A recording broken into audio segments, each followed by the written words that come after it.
you build a house, the builders build in vain. Me, I go follow you to go. Anywhere you lead me, I don't go. Jesus.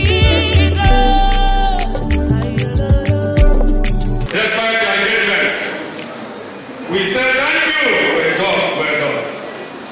We believe that blessing of Madonna Assumpta Catholic Church Mbaukwu will strengthen our faith in God and fortify us physically and spiritually to lead a healthy life. Our daddy, Anambra State Government, recently returned 2 schools to our parish, 1 secondary school and 1 primary school. We therefore humbly request you to send a priest that can effectively manage our secondary school so as to train our children in line with the basic ethics of life needed to be useful to themselves and the society at large. It is a thing of joy to say that St. John's Catholic Parish in Mbaukwu on July 17, 2021 added to its religious strength in the area of prison. On the said days, we ordained 1 priest and recently welcomed a priest that was promoted to the rank of Messiah, all to the glory of God. It will interest you to know that Madonna Assumpta started in 2008 and was upgraded to a zone in 2021. The foundation for new Madonna Assumpta Catholic Church Avollo was laid in 2018 and was expanded in 2020 and single-handedly built and polished by Mr. Ezeokafor, EBUBECHUKWUZ0, as well as other projects such as Avollo, public facilities, plant house and landscaping within a space of 8 roads. EBUBECHUKWUZ0.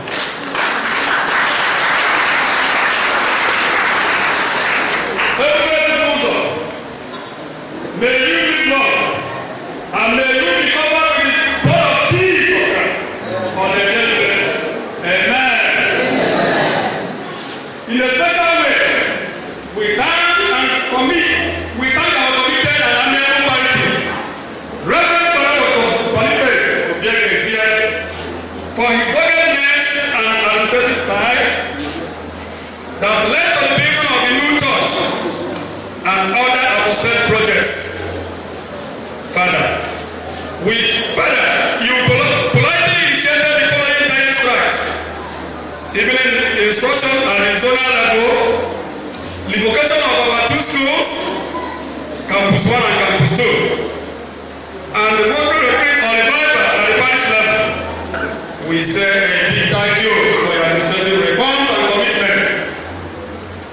We cannot fail to thank our parish support to enable us to construct a befitting school building for our divine essay, nursery and primary school, parish hall, and complete our ongoing public industry, among others. Finally, we commit our today's program to God and pray Him to lead us to our respective destinations safely at the end. His Lordship, with a deep sense of respect, we pray you to accept this token as our collective gift.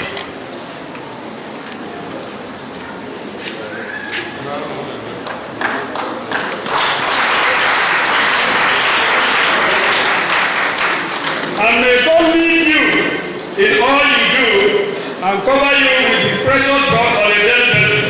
In Jesus' name. Signed, Secretary Parish Council. Chief Reuben Vice Chairman Parish Council. Reverend Father Dr. Boniface Ezeokafor Parish Priest and Chairman Parish Council Avollo.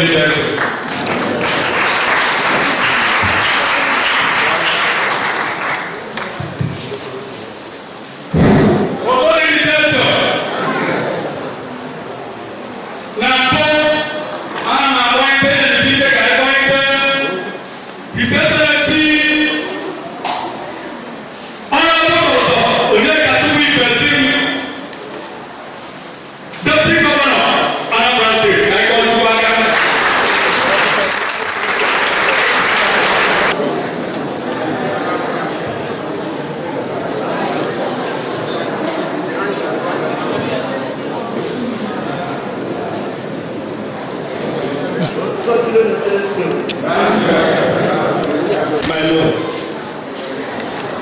Never son of Igbo.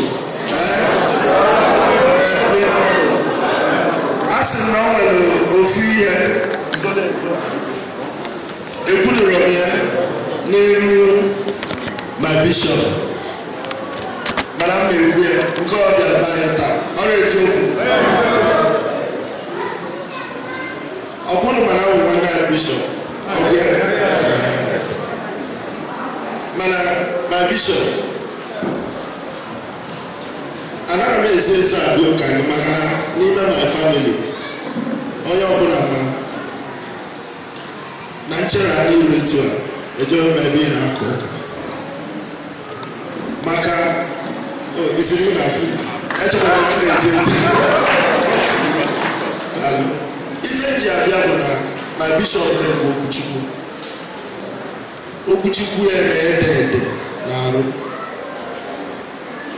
ọ na-ekwu o nwere ka onye ekwuwe ị na-anọgharị n'oche chee ma ọgụ ka ọ fụ wee na-agwa gị government functionaries onye ọbụla anyị na onye isi anyị His Excellency bịagodo ụka okwugide okwuchukwu ọ bụ eso iwu ekwensu na-eje ụka bụ na ihe ọjọọ na-eme n'itinye uche na eme ama ihe echegharị and onye nwa mgbe ọbụla ọ na-ekwu ọ na-adị m ka in one of your sessions I taped your preaching and when I went to I played it. Ọmọdé mọ̀ sọ ọgbọ̀n anyị si anyị na ọsọ ndụ a na ọgbọkwa n'oke na-eje ya azọpụta gị n'ofe ụgbata mana ihe a na-ejekwa ụka na-ejesi ike mana ihe a na-agbasi ike ka na individual ka na Chukwu emezughị ya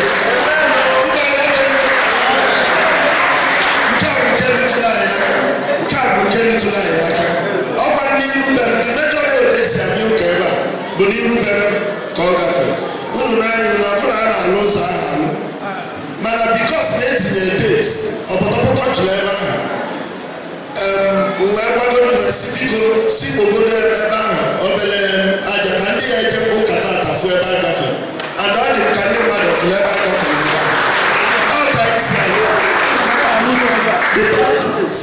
dịka akụkọ jụtụrụ m ọnụ ndị kọchukwu ndị nna anyị apụta mbulu ụzọ kọrọ akọ without protocol mana ọ ka o si wee dị n'obi na be anyị anaghị eme Anglican na-eme Catholic anyị na-eme ka ife ọnụ maka the war abụrụ within us the war is within the Christians and the Muslims mana ka m kwụsị etu a and anyị na-promise gị na etu ọ dị na Mbaukwu etu a ka ọ ga-esi dịrị ka ọ nna nna anyị ha dobere etu a igwe be anyị bụ na St. Lawrence ka a nọ wee kwubi okpueze ọ nọ ndụ taa so na anyị na-eme ife mgbe a na-eme the bishop my own brother reception na Mbaukwu the chairman of the reception committee nọ ndụ taa ọ onye Catholic I was only working as a secretary ọ ka esi alụ ọrụ ya na onwekwa iwu nwoke ọzọ chọrọ ịrụ ụlọ ụka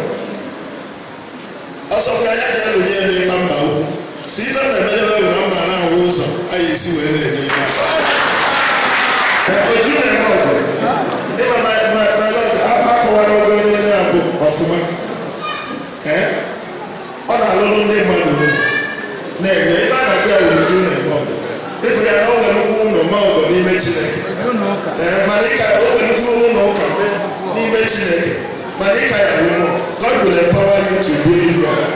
Biko ana m ekele ma my PG emeritus ma my present PG ụmụnne m nwoke ndị niile na-ebe a na afụ ihe niile na-ebe a bụ iru anyị macha o nwere nnukwu onye ọbịa ya mara iwe n'ebe a mana ọ gịnwa bụ nna anyị nke tata ana m asị biko ka ngozi nke iwebata na be anyị tata na ngozi a ife nke a amụnyere anyị na-ekwe gị nkwa na ọ ga-adịgide na anyị ga-azụ na ndị na-eto eto na be anyị na a ga-enwe that cordial relationship. Lastly, agwara m ya onye isi youth mgbe a na-eche ebe anyị etinye signboard ebe a anyị ga-akwụ onye apụta na a na-azọ wee kpọrọ the father na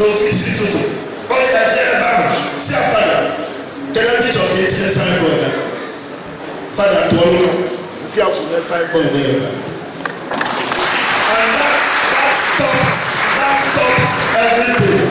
And we are promising you that in our lifetime, let's move Mbaukwu. But our Father, all the way every day, C.on say to Benuka, whoever tell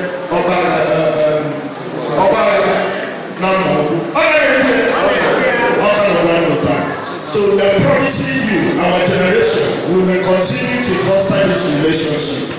Thank you, and God bless you for that.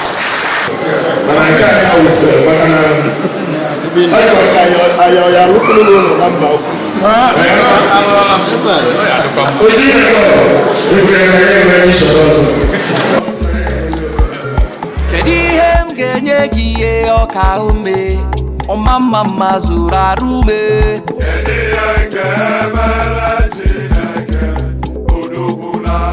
n'isi ime ọ bụ onye ga-akọ mmesoma Chineke abụ aka gị n'oge Chineke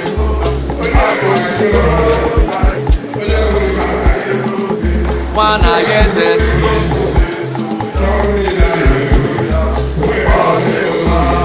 imoni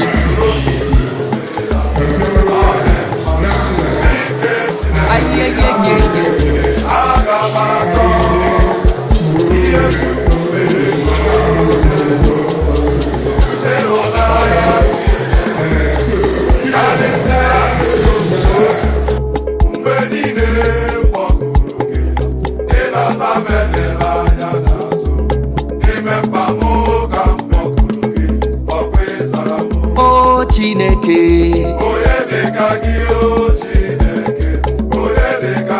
aṅụlụ ndụma ebulite ụzọ atụba eze nke eze aṅụlụ ndụ amama amasị amasị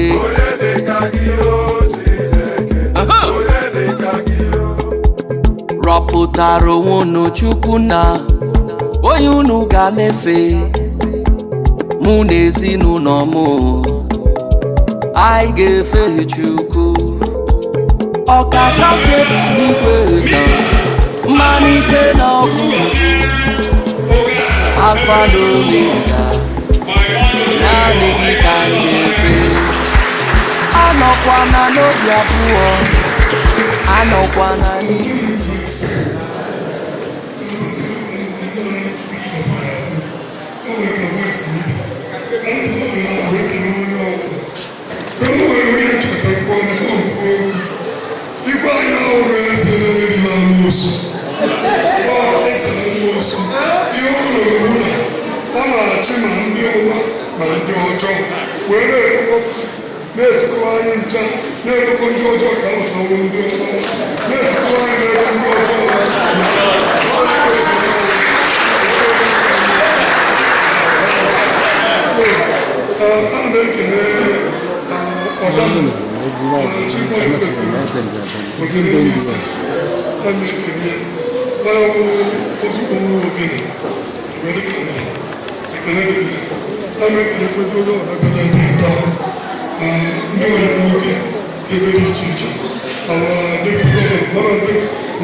Some of the I'll go back on the sky. I'm going to 200. I'm going to go to the dog malaris. But the pot is a dog. So, right, put the pen in there. Two months of the trophy. All your children. So, you know, somewhere I pray. Come on, I don't know.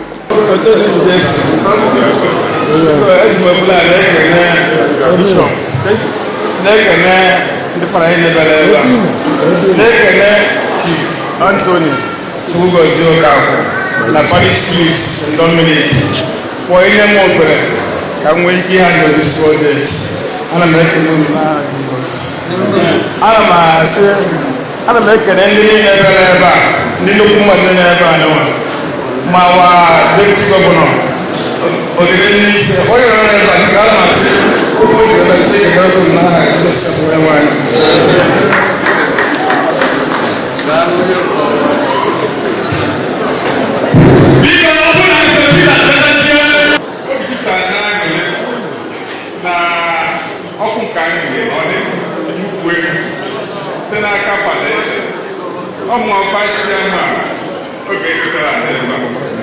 so that I've been a quick and witness we've been a check so that I can't follow it. Happy with the kids and pension institution.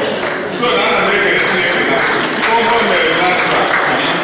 when I see I show why I take them.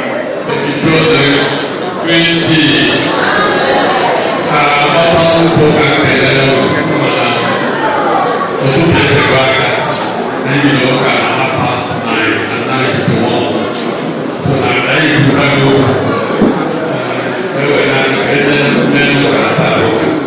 And all that address will go with them.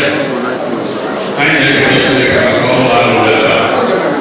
And I get it out of the church. And they just do this. And then I go with it. I will figure out what you do. When you work out, I'm also quick to follow that. I didn't get my grandfather to correct us, but I know what's out of the as some of the blessed day. All I did with Madonna, some Takali Church of Mbaukwu. We go see never let time dedication. Never get a hand up and a look at the time to people of like a so the people all I did I do about here of what so no we have and I don't know about the way we look at that we get there. I did get a man who now by the road. Then it was me. I did get a by the which they follow for another day for see the better so you work all the way.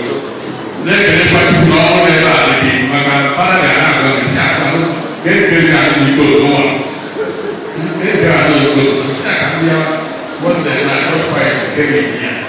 We will get us that. I think we will get out. That's when they will pass. Now the one is not bad.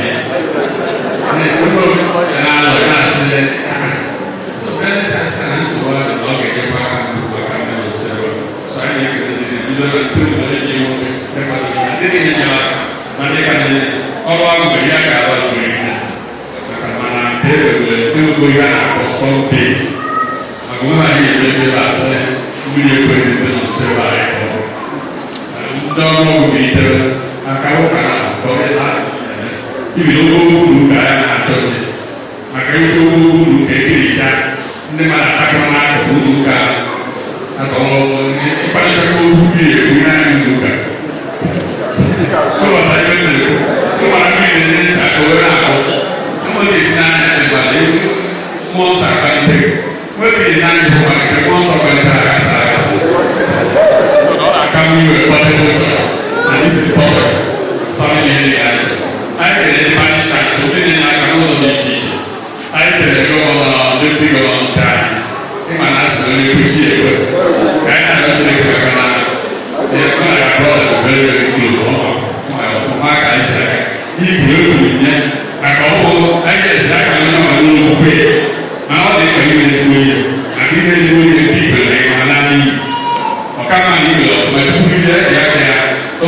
kwesịrị asị aka gị asị etu o kwesịrị papa uru anyị na-eme na anyị nwere common front. We have common front. Now they will do this here. Other things we go. So I can call on for you in your life. In your life, you know, and everybody, I don't know, I can't know. And I can never buy it. Then you want to go with the I can't go with the I have people who go outside. Oh, well, with the you go to the out there. So I can allow that.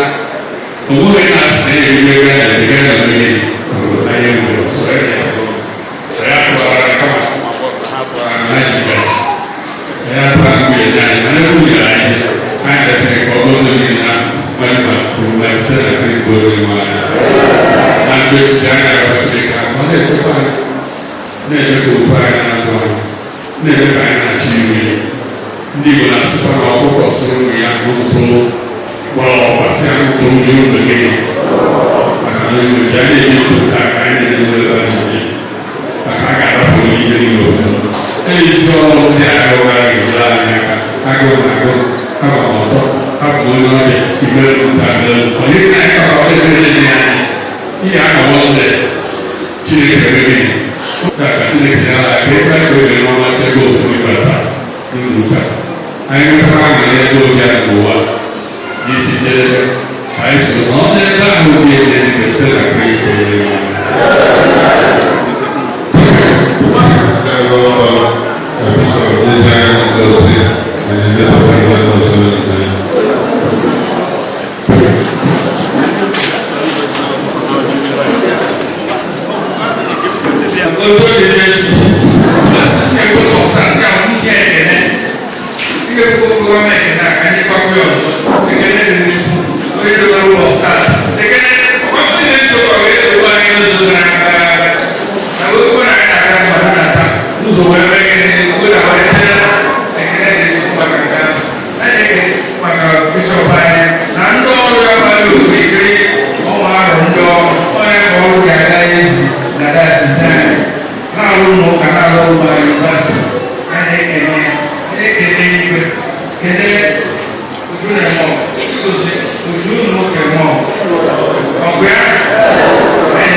Madonna and Assumpta Catholic Church. Come where they can a lot. They can Rev'd maybe the Lord take us to. They can see our people. They can when I saw my and when I say, if one of I use to Spanish and press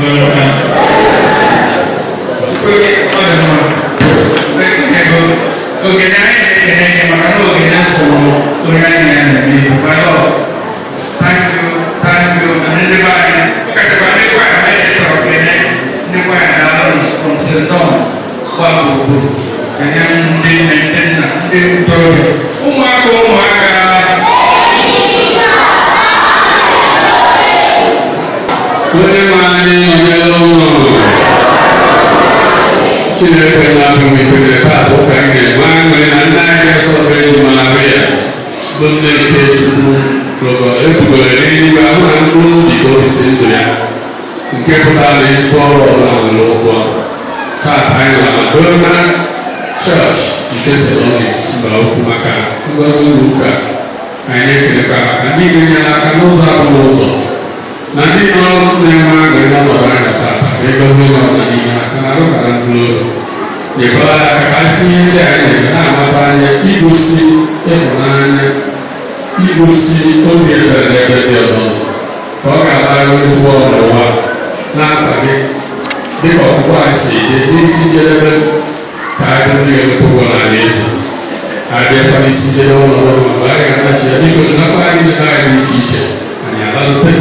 na-efekwa na-ebute ngozi gaghị mgbe ọ ga-abụ na anyị ga-anachi abalị ya ka Chineke na-egosi na chekwala ụmụ bụ nna na nwa na mmụọ nsọ.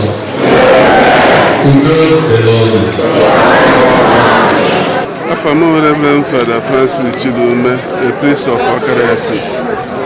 Dịka isi kwu tata ka bishọp ga-agozi isi Madonna Assumpta Church nke dị under St. Dominic Catholic Church Parish Mbaukwu. Today kwa ka ụka na-eri oriri maka mbugo n'eluigwe ebuga abese Ibezim Mary, and at the same time ụlọ ụka nwa na-aza afa mbugo n'eluigwe as Solemnity of Assumption. So it is a thing full of joy. And the state ngozi inu wee goziri ụlọ ụka a ga na-akazi masị na ya edogwu ya so onye ọnabata ebe akpa ekpere Chineke ga-anabata ekpere ya. Anyị fụ mgbe bishọp na-ekwu okwu Chukwu o gosiri mkpa ọ dị na mmadụ na-ebi n'ụwa ọ na-eme ezi omume na-enyere ndị mmadụ aka. Ofu onye ikorobịa Anthony Okafor na ụlọ ụka wee nye Chineke onyinye onye Catholic Church in Okara Diocese obodo Mbaukwu na ụwa niile. Bishọp egoli ekpere anyị niile kwazi bụ ndị bịakwa agba osiari afọ anyị ketakwa ekele ngozi nke nna anyị bụ bishọp. Daalụnụ. High Chief Sir Ozemere Godwin Oyoroka mmiri Mbaukwu the immediate past PG Mbaukwu. Obodo m aṅụrị n'ụbọchị tata. Obodo m aṅụrị na nwanne m nwoke ọyị nwoke ka Chukwu wetara onwe bịa ruo ụlọ ụka wee wuo na my village onye Chukwu ekene. Obodo m aṅụrị very much. Abịa ekpele bụ na Chineke bụ n'igwe mmaji kwuru mmaji ka ọ ya na-agọzi nye ogologo ndụ nye ahụ isi ike nye ihe akpakọ ibe nwe ọzọ ya na ezinụlọ ya Jesus name. The present PG Reverend Canon Josiah Nneka Ozue n'eziokwu afụrụ m ife na-eme mere ebe mana Chineke ekene ka anyị na-enye ya n'ihi na Chineke ka na-ewepụta ndị mmadụ fa na-enye ọ bụrụ na na-enye onyinye nzuzo. Eziokwu Chineke ga-agọzi orie nwoke a and eziokwu the Archbishop bịanụ Chineke ga-enye ya njem udo and ebe Chineke gozigolo anyị onye nwe anyị agaghị ekwe ka ngozi a tanata ọ ga-esi n'ike na aba n'ike eziokwu na anyị wụ ka Mbaukwu a wee na-apụta ife n'ebe niile na Chineke nọnyere onye ọbụla ma unu na-ame ma ihe niile n'aha Jizọs. Ibezim Ezeokafor anyị kelee Chineke n'isi na Chineke gozie ya ozi ọrụ na ọmalitere ịrụ Chineke unu ka Chineke zụtara ọkwa ọrụ na alaeze eluigwe ụba ikpe na-egbe n'isi ya ka Chineke gozie na ezinụlọ ya.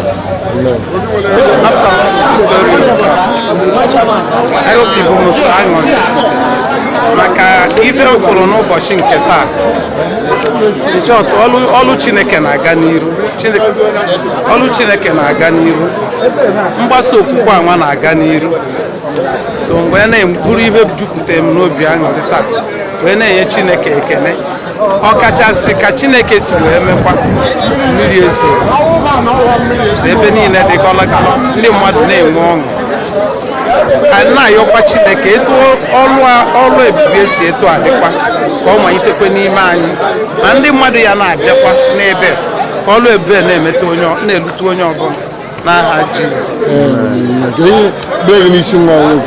Mere na-ekpe n'isi m na nsị na ọ ga-adịrị ya na mma etu a Chineke na-edue afịa bụ abụvurieri afa na mbụ afịa nwa wee na-agọzie afịa bụ Chigọzie Chukwu agọzibie and ọ na-emekwa etu ahụ o si na-agba mbọ na-eso Chineke na-emekwari ya na-asịkwa ka Chineke malitere ọrụ a na-emekwa ya n'aha Jizọs. Abụ m Reverend Father Emmanuel Nwaka. Abụ m Fada bi na St. Dominic wee na-arụ ọrụ na Regional Children's Hospital. In other words, a resident priest. This outstation dị na outstation anụ abịa dozi n'ụbọchị dị n'ime ya. So n'ọrụ m niile bụ na m na-arụ ọrụ my priestly ministry here, but working primarily as a medical doctor in Regional Children's Hospital. Very happy. I'm honestly so happy for what happened today because when we came here, I know when the very structure we are seeing now was at the foundation level. We never knew that something like this kind of miracle will happen here today. But as God may have it, one of the Ufweni Memwa Ubudan Mbaukwu, onye bụ Anthony Okafor, jiri aka welu sị ka ya lụọ ụlọ. Anyị chere na ọ bụ ihe eji egwu egwu. Ife anyị mara ihe na-aga ọnwa ise o ji wee bido n'afọ ọ lụsịa ya Chineke ya taa na-achịnye bishọp bụ na taa ka egozi ya agozi na a ga-afụzi ya dịka ụlọ ụka. So na abụrụ ndị mmadụ bịaza ụka na afụghị ebe a ga na-anọ wee na-akarị Chineke anyị ụka na mgbamgba ebe a bụ Madonna Assumpta Church dịkwa under St. Dominic Parish Mbaukwu.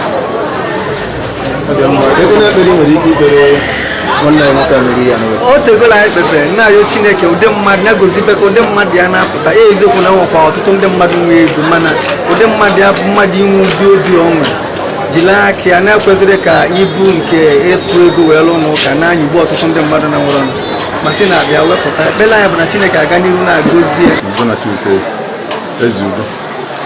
chọrọ anyị na-ekene Chukwu maka ọgụ n'afọ ụmụ ya na nnukwu ife o mere na ndụ anyị n'ụbọchị nke taa dịka ndị otu Kristi. A na-ekekwara Chineke dịka otu wee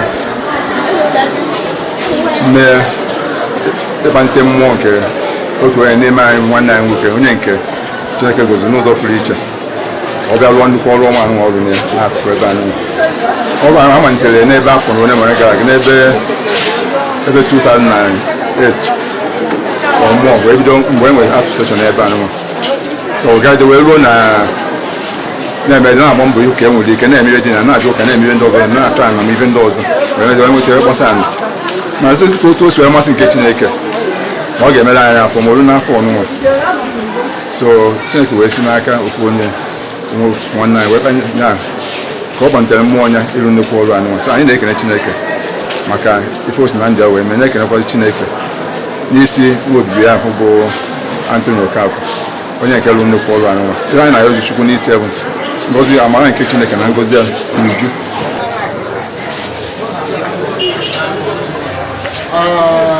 Ọ gbachara dịka ụbọchị taata ma a na-akwado ọ dịka ọ bụghị ihe a eme eme ọmụnwa Messi apọstụl onye na-eje ebe ọ na-eme n'ọrụ ukwu. Anyị bịara n'ụlọ ụka a na-akpọ Madonna Assumpta Catholic Church Avollo Mbaukwu.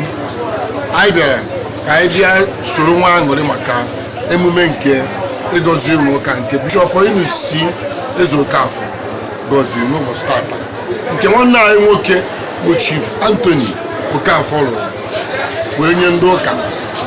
Ọ lụrụ ya within 8 months. Anyị kele Chineke maka nke a onye asị ka Chineke gozie n'ihe niile onye egozie n'udu niile Chineke gozie na ma niile ego o wepụtara wee ruo n'ụka ọ bụrụ obere ka eji arụ n'ụka ọ bụrụ na nye makasị ya na nwa ego mana ofe iru na ọ ga-eme Chineke ihe taịsị ya bụ 1 million ihe niile o spend gozie ma gozie ezinụlọ ya ihe ọla nke na-akọ na ndụ ya mezuorie ya. Anyị na-asị ka ụlọ ụka bụrụ ebe a ga-anọ wee na-efe Chineke bụrụ ebe a ga-anọ wee na-arụ ọrụ Chineke mgbe ọ bụla ezukọ ụmụ iko ụmụ agbọghọbịa ọ bụ ndị nne ọ bụ ndị nna zukọrọ Chineke ka ha ekpere anyị ọ bụ ndị bịara ebe a na ngozi nke ngozi ụlọ ụka soro anyị bụ ihe ndị aka anyị na Jizọs I will enter his court with praise. I will say, this is the day that the Lord has made. I will rejoice, for he has made me glad. He has made me glad. He has made me glad. Oh, I am so glad. I will rejoice, for he has made me glad.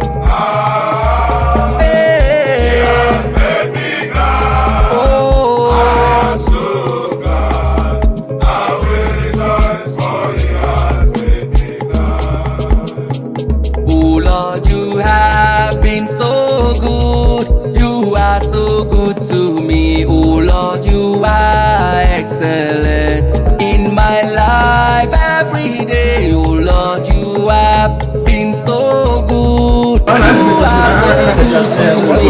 Oh Lord, you are excellent in my life every day. So good. Excellent. Every day.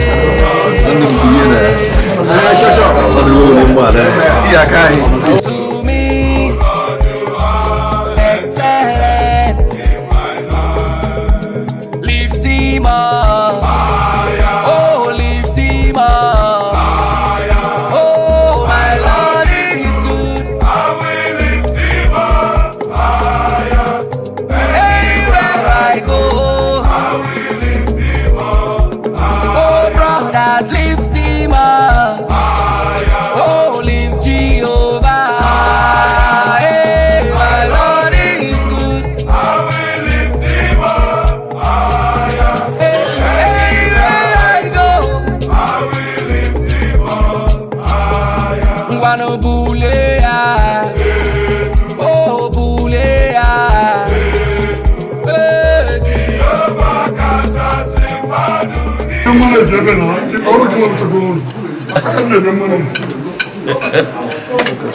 Ndewo.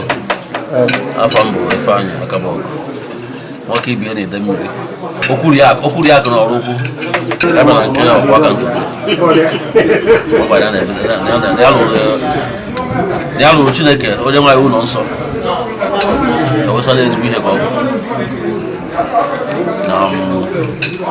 Akwụkwọ nsọ kwuru onye na-akụ n'ubi Chineke ka Chineke na-akụ n'ubi ya. Ọ bụkwa na mmadụ na ụmụ ihe a so n'ihe a na-esi ka mmadụ were ndụ elefe Chineke n'aka. Ọ bụ mgbe iwere ndụ banye ụlọ ka na-ebu Baịbụl nyefe ndụ n'aka na ụmụ ihe a na-arụgasị mmadụ nyefe ndụ ya n'aka Chineke. So wee na-ayọ na ebe ọ bụla si wepụta wee rụ ya bụ ụlọ nsọ onye anyị ga-akwụghachi mmadụ kwuru mmadụ n'aha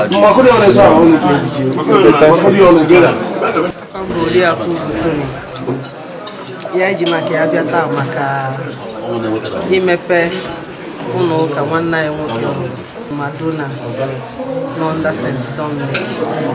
So obi dị anyị aṅụrị ya bịa ka anyị soro aṅụrị ya Chukwu n'aka ọrụ ya soro ya kelee Chukwu wee na-ekwu na otu o siri Chukwu ụlọ otu a ka nna ya esi dosara ya ụlọ nke ya n'eluigwe na asị na onye rụchara ọrụ Chukwu ụlọ na o deghị aka n'eluigwe. So ọ ihe anyị ji maka ya bịa nọ n'ebe a. Thank you. N'afọ m bụ Chukwunọsọ anyị abọsị ezi nwafọ Enugu Ukwu anyị jụtara Enugu Ukwu onye anyị nwoke ezi enyi Utoni Kafọ ndụ ndị na-anwụ n'ụka anyị bịa sị anyị so dedicate the church to God anyị so tap on the blessing. Afọ m bụ Chief Okechukwu ọnwa na nnewe ọ lụrụ ndị na-anwụ n'ụka I wish I could have been with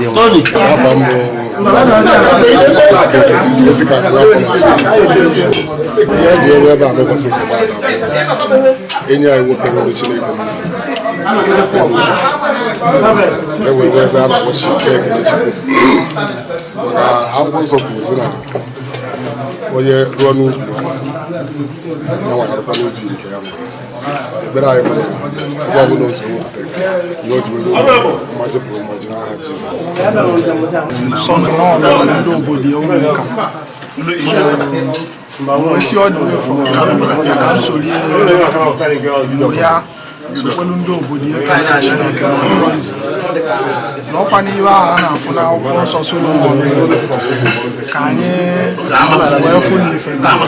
So ekele anyị bụ na ebumnobi o ji wee merụ ndị obodo otu a na Chineke ga-emezu onye ogologo na arụ isi ike chekwebe ezinụlọ ya gọzikwe ndị enyi ya niile ndị bịa ka anọ ya rịa n'ụbọchị nke taa. Chukwu na-eto aka agụ n'Enugu ma gbọmọ nne n'Enugu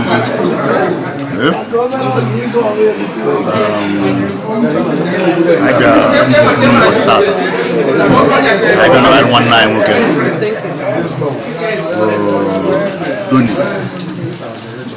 Ibezim uju na-eme ọgụ a na-azụ nwa na kano I bịa ka anyị na-eri ya sore ta fanu blessing uju na-eme ọgụ kedu ogolo ka ọgụ ata blessing church that was built by Ojune monk, which is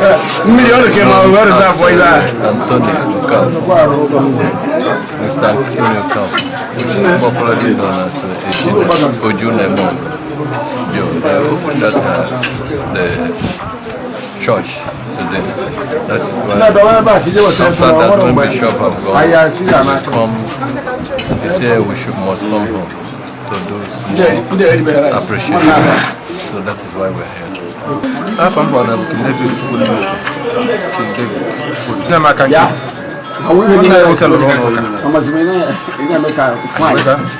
na-ese education ọ ebe anyị ji ebe anyị na-ekele Chineke maka ọbara afọ ọmịa na ebere ya n'isi ya na otu otu onye ya ego welutekwa na ya enyekwara ndị ụka aka and ana m ekelekwa Chineke n'isi otu o si enyekwara ya aka ọ na-elote ndị ogbenye ndị ọ na-emela ọgọ n'ụzọ dị iche iche so ekpere m n'isi ọnya Chineke a na-anọ niile n'ihe ọbụla ọ na-eme ọpụpụ ya niile na mkpata ya niile biznes ọ na-eme ezinụlọ ya niile Chineke a na-anọ niile na-agọzi ya n'aha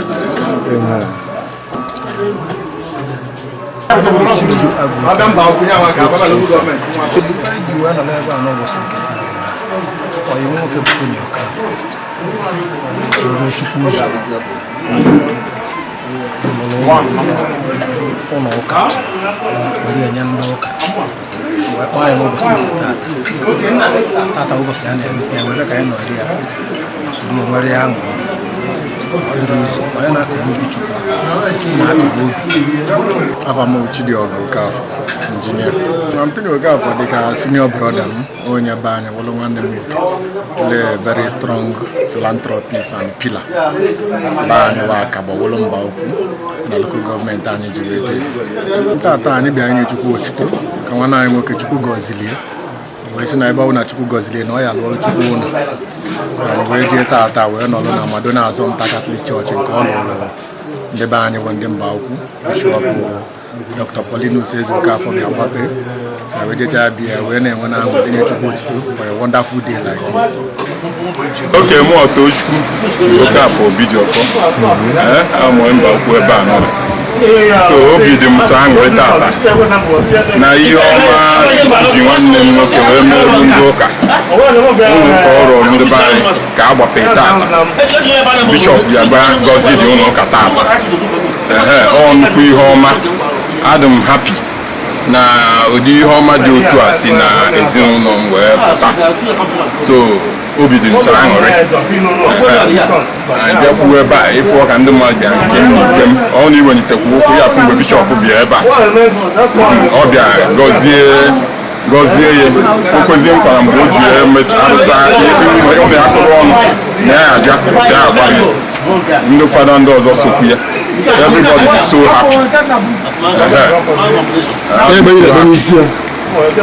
Ekpere na-ekpe n'isi Chukwu agọzie kekeke aka m asịwa Chukwu gọzie ma abịa okwu Chukwu gọzie maka ihe ọma ọ na-eme dị uncountable ndị ọ na-azụ dị uncountable ihe eji akpụ ozu na-eme ọbụba anyị ụmụ ogbenye ọdụgo ụlọ anaghị agụta ọnụ ọgwụgwọ so na be anyị ma n'ezi ghọtago so na Chukwu ji amaghị m ọgwụ azụ wee bụrụ nsogbu ndị mmadụ n'isi mana bikos na obu nsogbu ụmụ ogbenye ọya ha anyị bie ekpere na-ekpe n'isi ewu na onwekwa ụdị ngozi Chukwu enye ma ọ ya na-enyewe nye ngozi n'elu ngozi na-enye ogologo ndụ ya ahụ ike ekpere na-ekpe n'isi ọ Tony tọrọ mmadụ na abụghị tọrọ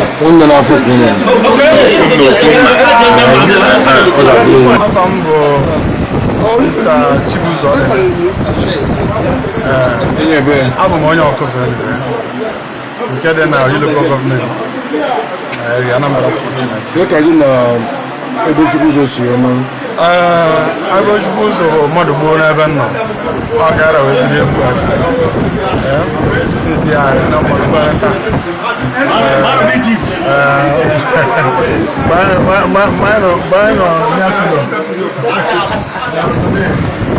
God have done it for us. Mgbe ọ gbara akwụkwọ 2010 ọ gbara akwụkwọ. Yes, I'm a best man. Yeah, if you cheer, if I know, I'm from morning to night. n'ụbọchị tata o mere nnukwu ihe a na-akpọbi eju mmemme ọgụ ọ na-alụ ndị mmadụ tata ọ rụzi Chineke ihe ekwu nke bụ eziokwu nwere onye lụrụ Chineke ọnụ Chineke na-agbaba aka ife o mere ihe a bụ afịa ka ọ tụrụ Chukwu anyị ma onye ọbụla tụrụ afịa nwere ihe ọ na-eme expect so afịa ka ọ tụrụ Chineke so tata ka ngozi multiply ọrụ efos n'ahịa Chineke nọ so na kịta God have already blessed him na kịta ka ga-echezi aka kpọrọ ngozi Chukwu n'uju ya maka ibie ka o si ihe niile na-aga abịago m isi ama m na ị na-ala gị voice m maka voice m na-ala ka ogene maka na achụrụ aja nwafọ m udere ọ dịka ihe emebe ndị mmụọ amụọ bụ isi apọstụl ezuo na nka ndụ ya gwagote anyị bụ onye Igbo jọsụ nye anyị amara dịka nwa anyị si wee lụọ ụlọ nsọ Chineke maka nwa ha na-asọ nsọ ka anyị hụrụ nwaanyị nụkwa ka o si wee lụọ ya na ya Chineke ihe ọzọ okwu ga-amaka enwere ego nke egwu God bless you nna kedu ka o si dị onye apọstụl ị na-eri na-echeta m ana m echeta ị na-eri na-echeta m maka alụ na ya mụ na ọga m ụlọ maka ibie n'ide mmiri okwuru ya ahụ n'ọrụ ukwu omelọra ịma na ịmarụ na omelọra ka ọ bụ na-emere obodo niile ihe anyị na-echezi bụ ọsọ ọrụ ugwu ya ekwu ihe ofure anyị egwu ya na-ekpoli ekpere na anyị etu ihe ugwu ọcha maka na ụlọ orie anyị ekwu ihe okwu na o jikọrọ anyị echieli o gotere okwu ọ karịrị okwu okike good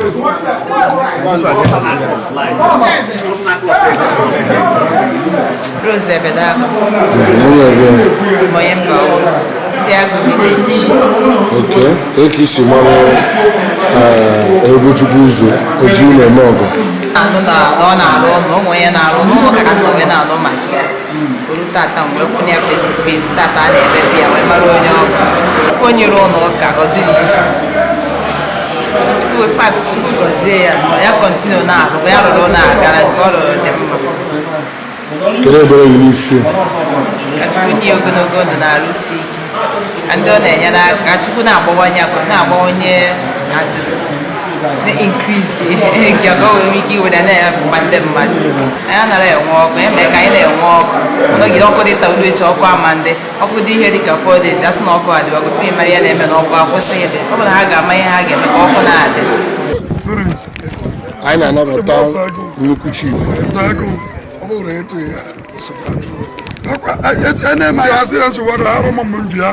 ndị nọ n'ụlọ dịchakwa etu n'ihe afọ n'ụlọ wee chief ka mụrụ onye Igbo ọmụwa akịdị amụka ebe na Mbaukwu ka gị na EBUBECHUKWUZ0 si wee dịra mma EBUBECHUKWUZ0 bụ ezigbo ọyị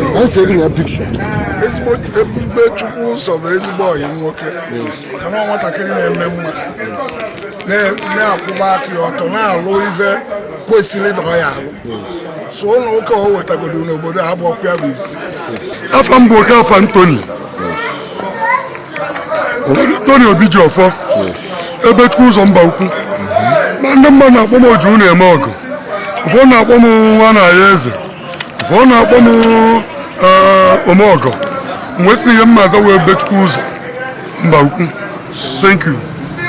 n'ụbọchị tata kedu ihe na-eme n'obi gị kedu ihe na-eme n'obi Chineke enwere ihe na-eme nna ọhịa na-emevu unu mere o nwere ka o si wee dị anyị siri Chineke nyebila anyị wee mepụtara ya ụlọ ebe ndị nke ya bịa na-efi ofe ndụ so anyị mekwara ya n'ọhịa anyị mere na nzo mana ma ndị fọdụ ma ndị bishọp wee mee nọ iwu na mma anọ so nnọkwala ahụ so ha mee okeshọn n'ụlọ ụka ma ha dị sọpraịz ndị mmadụ na-abata na be m ma dịka si ahụ dike eke m nkwụcha so oge ndị mmadụ batara na be m ekwere nke ihe ọgbọrị m anyị wee na-emerụ ya ka esi emerụ ya ebe a so ọhịa a na-eme ha dị so happy na many friends na-akpọ ha akpọ many friends they came today just to celebrate, go see now video Ocha.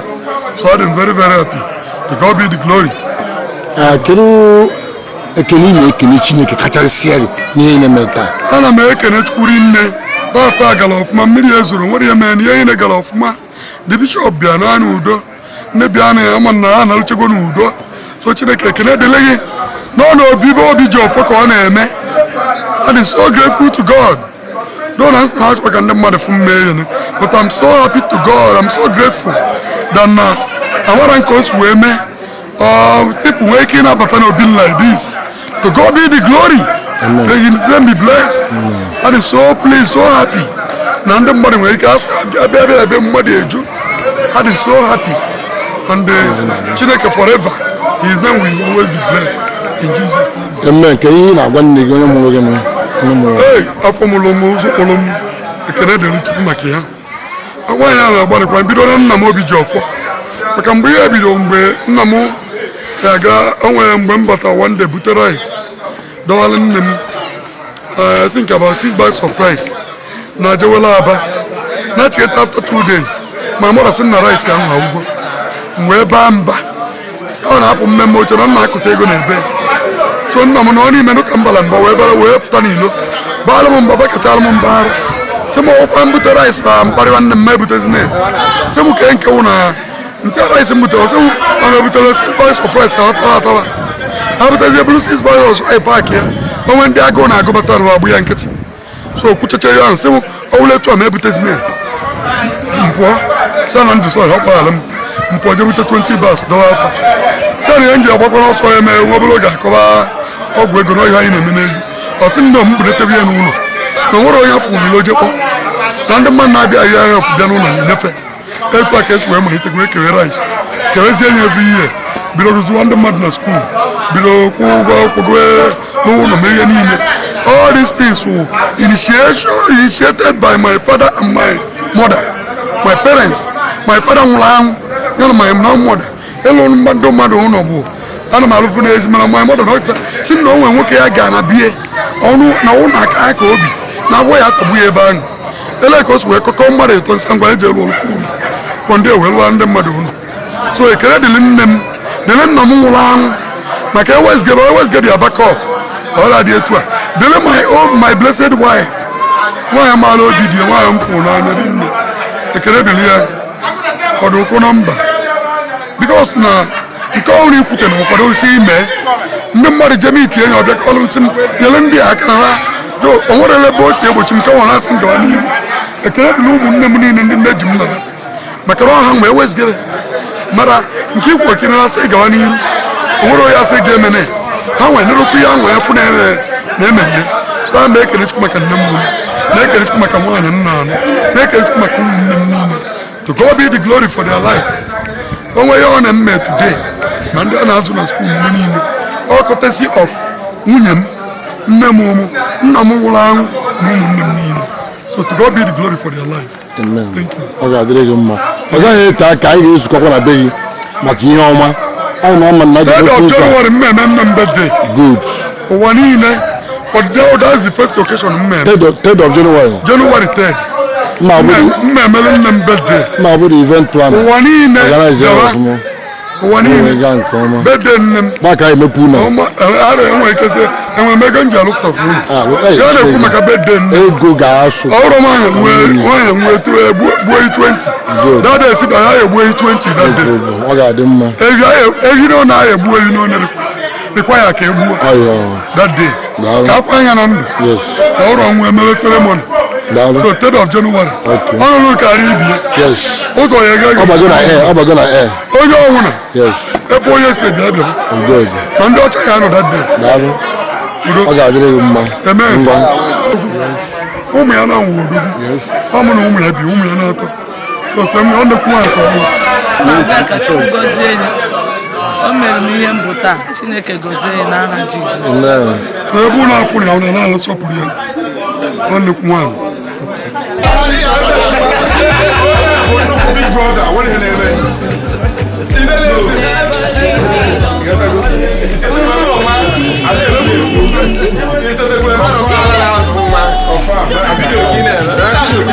Ara na azụ nwa